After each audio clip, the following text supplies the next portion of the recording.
you could get arrested. If you get arrested, then you might have your asylum taken away. So.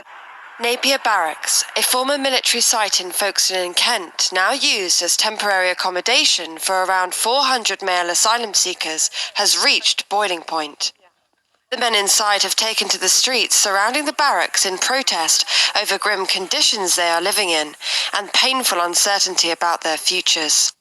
Hunger strikes, demonstrations, even sleeping outside are their last resort. It is very cold. Some are protesting about the food. Some are protesting for transparency from the Home Office. They need news about how long we are going to stay in this place. We have no idea of our future. We lost hope, and we are desperate. I have been here for 3 months, and I feel really bad. 14 people are in one room. People are breathing on each other. There is no privacy. The room is separated by a partition. We have to share toilets, and it only has 2 cubicles for 28 people. There are reports of a number of suicide attempts inside, including one just days ago, with victims being returned to the barracks shortly after. One hanged himself from the roof, and he fell down. He went to hospital, and they returned him back. Now he is in his room with the same situation. Nothing happened, no change. And last month, 2 people tried to kill themselves by cutting their hands.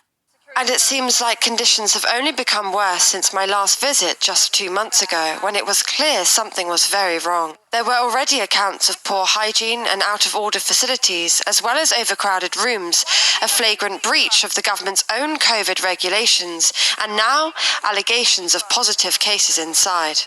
I would assume that the government is breaking its own law on the basis of that we are now in a position of severe lockdown conditions. The new variant is highly infectious. Yet for some reasons, do the asylum seekers have some sort of force field that protects them from COVID? Why are they being treated in such a manner? Why are they being, what I can only regard as, a petri dish for the spread of coronavirus? If you have one person was to contract COVID, it would spread like wildfire. Those in the barracks continue waiting for a response to their applications to stay in the UK. Some have been at the temporary site since it opened in September. Human rights lawyers say it's totally unsuitable. Well, we find time and time again that our Home Office and the UK government is repeatedly, breaking the law, is repeatedly breaking health and safety regulations, and have created a climate of fear and a barbaric institution that houses asylum seekers in such conditions, and it's not acceptable in any civilised society. But the Home Office denies these claims. It says it is providing COVID-secure, safe accommodation, as well as offering support to those who need it. The government takes the well-being of asylum seekers extremely seriously.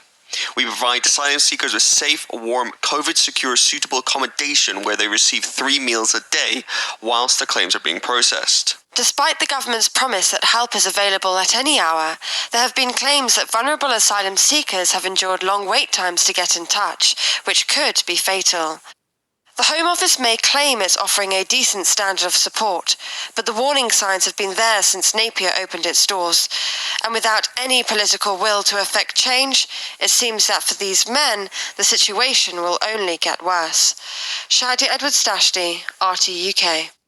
Well, despite the condemnation there are plans to extend another prison-style camp in the south of the country. Ministers will add prefabricated housing to the Yarl's Wood facility to hold up to 200 migrants, although experts do warn that the government's whole attitude to refugees at the site is wrong.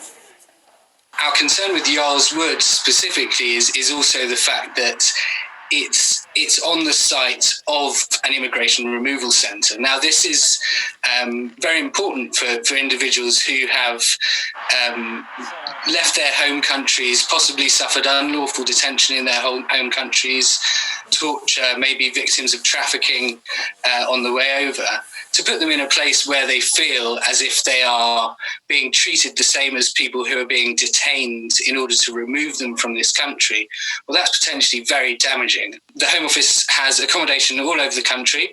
They haven't told us what the occupancy levels is of those of that existing accommodation. Obviously, at the moment with the COVID pandemic, it's very likely that there will be huge levels of vacancies in hotels at the moment. So it's unclear why they've taken this decision on an emergency basis to house up to 200 asylum seekers on the site of Yarl's Wood Immigration Removal Centre.